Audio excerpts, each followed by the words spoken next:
That morning, the cold bit through everything, my gloves, my breath, even the silence between us.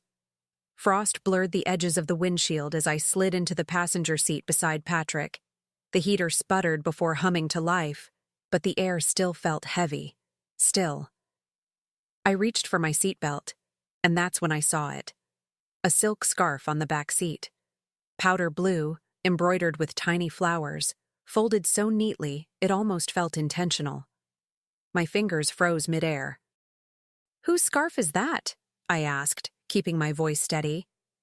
Patrick barely looked up, catching my reflection in the rearview mirror. "Must be the cleaning lady's," he said, casual, dismissive, like the words didn't need to hold up under weight. My heart skipped once, but not from surprise. From recognition. "Cleaning lady?" I said, turning slightly toward him. "We don't have one." He gave this awkward little laugh, the kind that trips over its own lie. "Oh, right. I meant the car wash lady." "You know, from the station." I let his words hang there, like smoke that wouldn't clear. "They wear uniforms," I said quietly. "Not silk." He turned up the heater then, pretending it was too cold, pretending not to notice how the temperature had shifted. I watched the scarf in the rearview mirror, delicate, out of place, and burning with a question I wasn't ready to ask out loud. A scarf in winter, but it felt like fire in my hands. The rest of the drive felt like walking on thin ice. Every word careful, every glance measured. Patrick started talking about brunch, about how everyone's been dying to see us, as if the scarf hadn't just slipped between our seats like a confession. I nodded, smiled when expected, even laughed once, though it sounded foreign in my own throat. My eyes kept drifting back to that powder blue. It didn't belong there. It didn't belong to me. And somehow, I already knew that mattered more than he wanted me to believe. When we arrived at the restaurant, his friends greeted us with loud voices and warm hugs, but I felt detached, like watching my life through frosted glass. Patrick was charming, of course, telling stories, making jokes, touching my shoulder just enough to perform affection. Every time he laughed, I saw the scarf folded in my mind. I could almost smell it. Faintly floral, expensive, intimate. Not something a car wash lady would wear to wipe dashboards. On the way home, he talked about the weather. I let him. My responses were polite, small, like snowflakes dissolving before they could land. Inside, though, my mind was busy stitching questions together, about the scarf, about him, about how quickly warmth can turn to suspicion. He didn't notice. Or maybe he did. Maybe that's why he kept the conversation light, floating above the truth he didn't want me to touch. That night, the house felt too quiet, the kind of silence that listens back. Patrick was in the living room, pretending to focus on a game, his laughter just a little too loud for someone paying attention. I stood in the hallway, coat still on, staring at my reflection in the dark window. My thoughts kept circling that scarf, the way it was folded, too deliberate, too careful. Someone had placed it there, not forgotten, placed.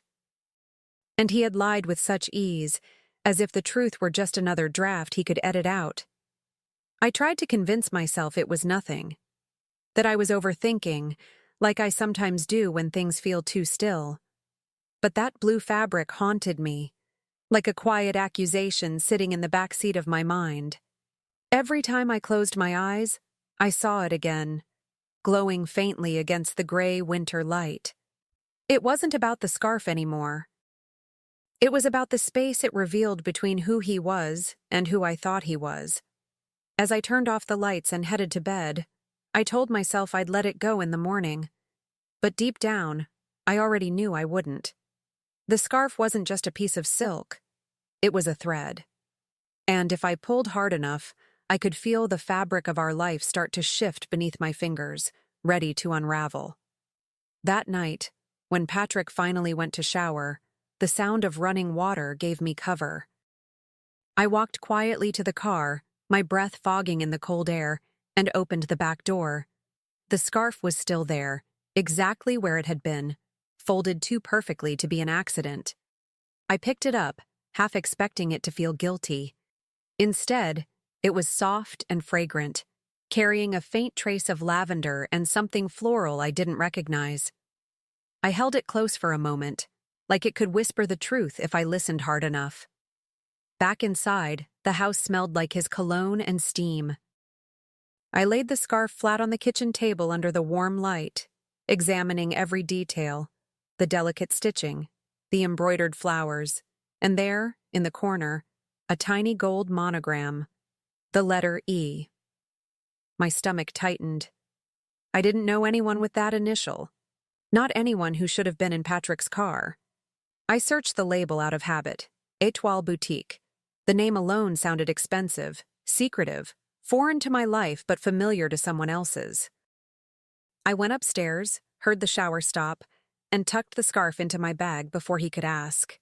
When he came out, he smiled, damp hair clinging to his forehead, and kissed my cheek like nothing had shifted. I smiled back, but something inside me had. I didn't feel like his wife in that moment. I felt like an investigator in my own home. And I wasn't ready to close the case just yet. The next morning, Patrick left early, saying he had meetings back to back. He kissed my forehead, grabbed his keys, and vanished into the cold. I stood by the window, watching the car disappear down the street, my reflection faint against the frost. That scarf still sat in my bag, humming with unanswered questions. I made coffee, tried to read, tried to be normal, but curiosity is a stubborn thing. By noon, I'd already typed Étoile Boutique Scarf Valentine's Collection into my search bar. The results were beautiful and sickeningly familiar. Each photo showed that same powder blue fabric, soft, rare, outrageously priced. But what caught my attention wasn't the cost. It was the exclusivity. Only a handful sold locally, according to a post by the boutique's manager. My chest tightened. This wasn't some random accessory. It was personal. I took a deep breath, grabbed my coat, and decided to go there myself. If he could tell stories, I could learn to fact-check them. The boutique was small and warm, smelling faintly of rosewater and polished wood. A young woman at the counter smiled as I approached, scarf in hand. "Hi," I said, my voice calm, polite. "Do you recognize this?" Her eyes lit up immediately. "Oh yes, that's from our Valentine's collection. Only a few sold around here." My pulse quickened as she typed something into her computer. Then she smiled again, unaware she was about to shatter something inside me. It was purchased by Evelyn Martin. The name hit me like a cold gust through an open door. Evelyn Martin. I'd heard it before, tossed casually into conversations about Patrick's new team. She was the one he'd praised for her fresh ideas, the one who stayed late to catch up on reports. Standing there in that boutique, the air suddenly felt thinner. I thanked the clerk, forced a polite smile, and walked out into the wind. The city noise blurred around me, but my thoughts were sharp, cutting through every excuse he'd ever given me. On the drive home, the scarf sat on the passenger seat beside me, no longer soft or elegant, just evidence. My fingers gripped the steering wheel tighter with every red light. I wasn't angry yet, not exactly. It was something colder, steadier, a determination I hadn't felt in years. He thought I'd accept his lie because it came wrapped in charm. But I've learned that even silk can choke when pulled tight enough. When I got home, I placed the scarf back where I'd found it, like resetting a trap. Patrick wouldn't know I'd gone digging, not yet. I wanted to see how deep his web went before cutting through it. As I turned off the light, I caught my reflection in the window again. The woman staring back didn't look betrayed. She looked awake. And for the first time in a long while, that felt powerful. That evening, I watched Patrick the way one studies a stranger pretending to be familiar. He sat across from me at dinner, chatting about his day, the fork tapping lightly against his plate like nothing was wrong. He didn't mention Evelyn, not once. Maybe he thought silence could erase her name. I smiled when appropriate, nodded at the right moments, but every word he said only stitched his lie tighter. The scarf had taught me something. When people hide things, they always overcompensate with noise. Halfway through the meal, I asked casually, "How's the new project going? Still working with Evelyn?" His fork paused for just a second, then resumed its rhythm. "Yeah, she's great," he said almost too quickly. "Brilliant, actually. Why?" I let out a soft laugh, pretending to sip my wine. "No reason, just curious." He smiled, relieved, thinking the conversation had melted away. But inside, I felt the temperature drop. Later that night, while he slept soundly beside me, I sat in the dark with my phone glowing in my hand. I opened his car's GPS history, something I'd never touched before. A list of recent destinations appeared, neat and damning. My breath caught when I saw it. The Birch Hotel. Over and over. Same day, same time. Wednesday afternoons. My hands trembled, but not from shock, from confirmation. He'd been leaving breadcrumbs, and I had finally followed them to the door. I didn't sleep that night. Every sound in the house felt amplified. The hum of the heater, the ticking clock, his breathing beside me. I stared at the ceiling, counting each breath until dawn. By morning, I had made a decision. I wasn't going to accuse him without knowing every detail. Lies are like frost. They spread quietly, until they're thick enough to see. I needed to see it for myself. So, after he left for work, I sat by the kitchen window with my coffee, phone in hand, staring at the name of that hotel. My fingers hesitated only once before I pressed the call button. "Good morning," a woman's voice answered warmly. "Birch Hotel, how can I help you?" My voice came out steady, almost rehearsed. "Hi, I'm confirming a booking under the name Patrick Collins."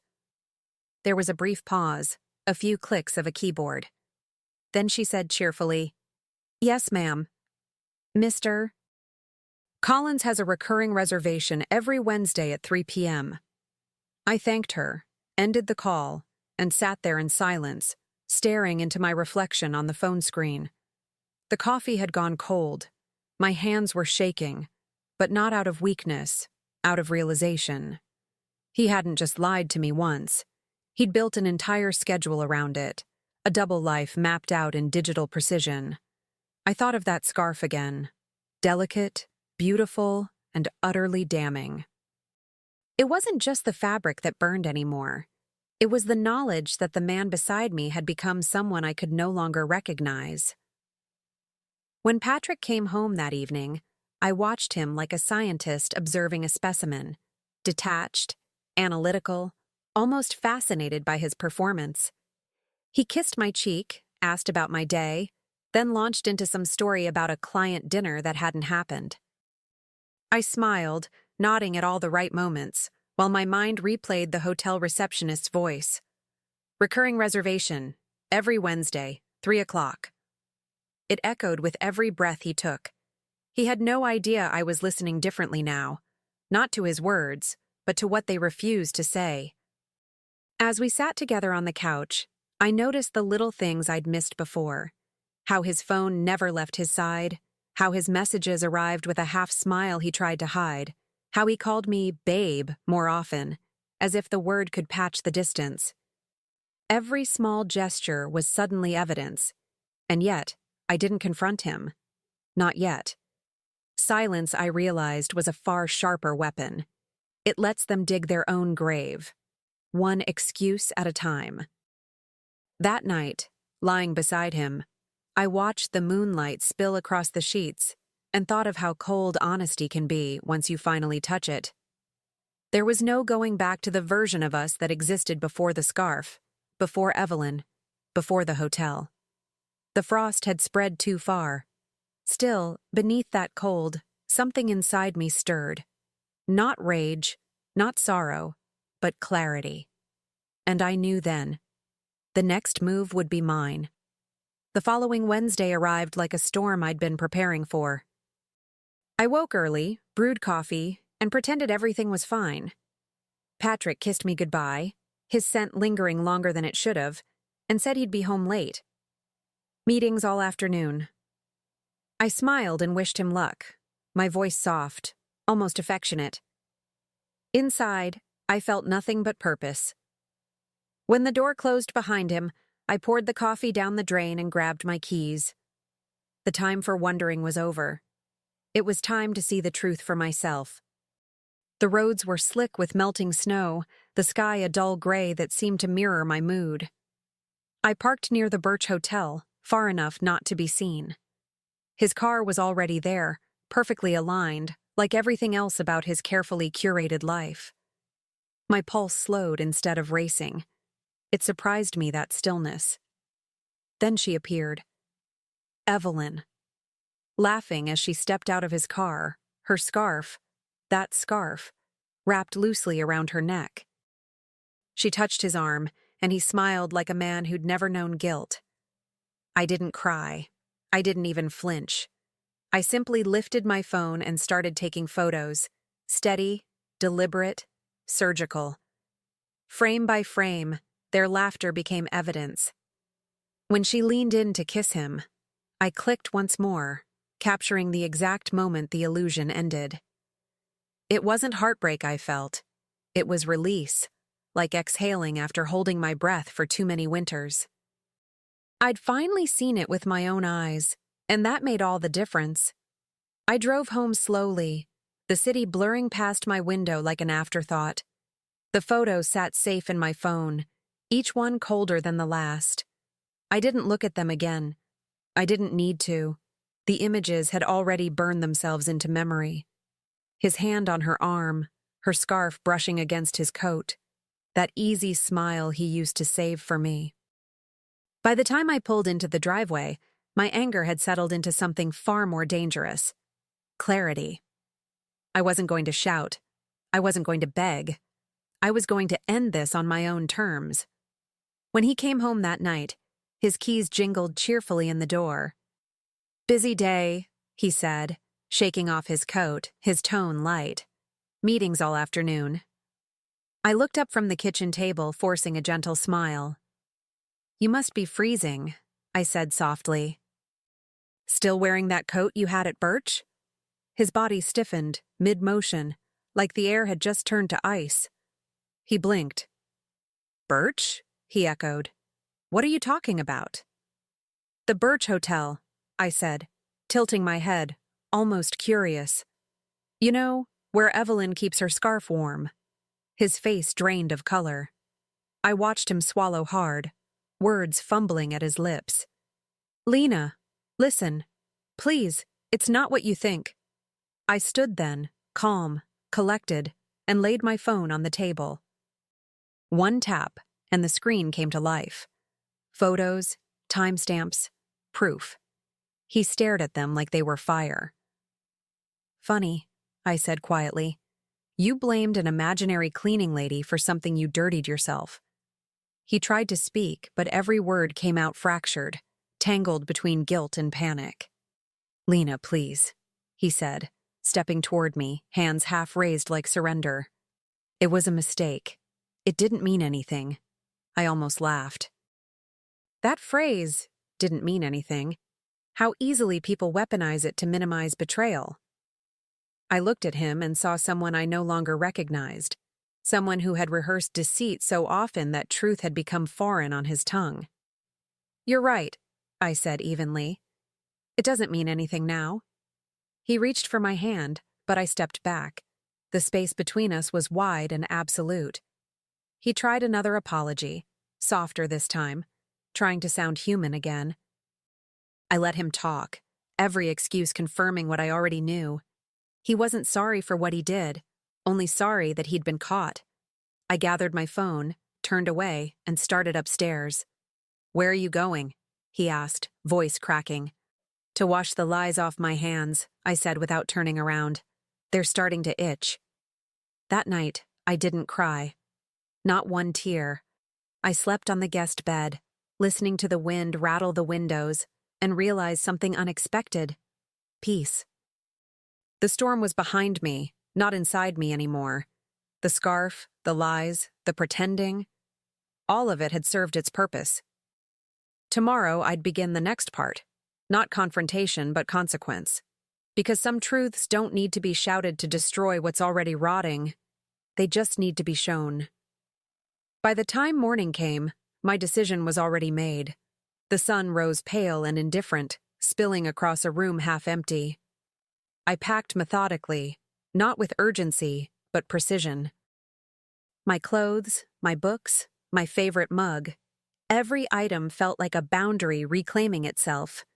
Patrick was still asleep upstairs, oblivious, unaware that the silence downstairs wasn't routine anymore. On his nightstand, I left a note. Simple, neat, final. The scarf wasn't mine. The forgiveness isn't either.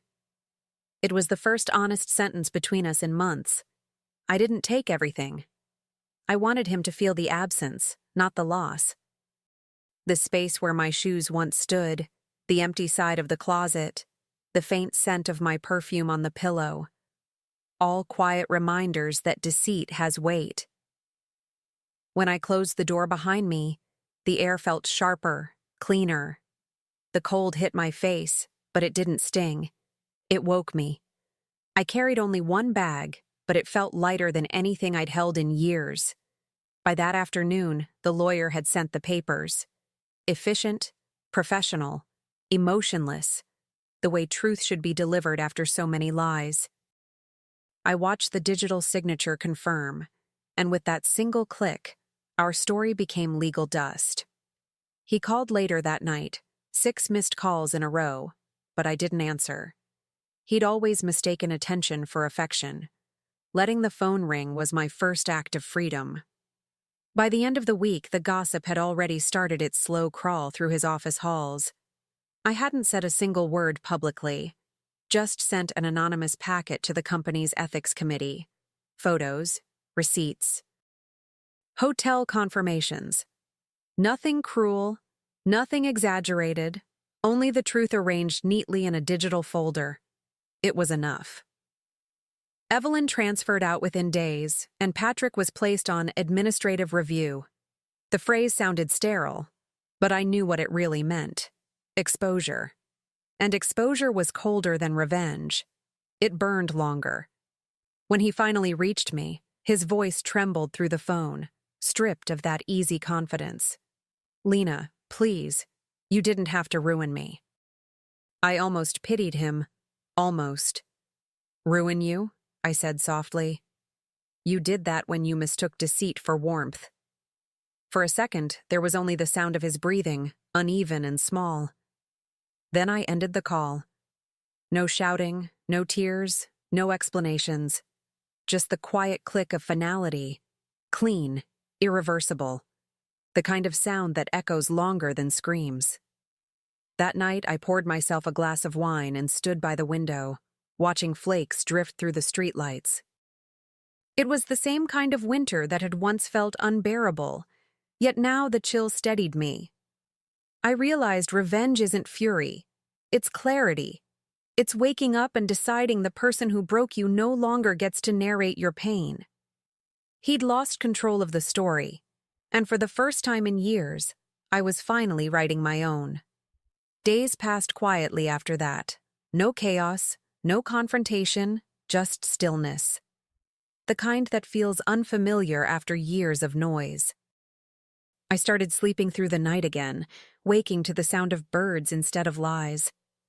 My phone stayed silent, and for once, that silence was comforting. I went through my mornings slowly, brewing coffee, opening curtains, rediscovering how sunlight can feel like forgiveness. Every movement became a reminder that healing doesn't announce itself. It just starts breathing again where pain used to live.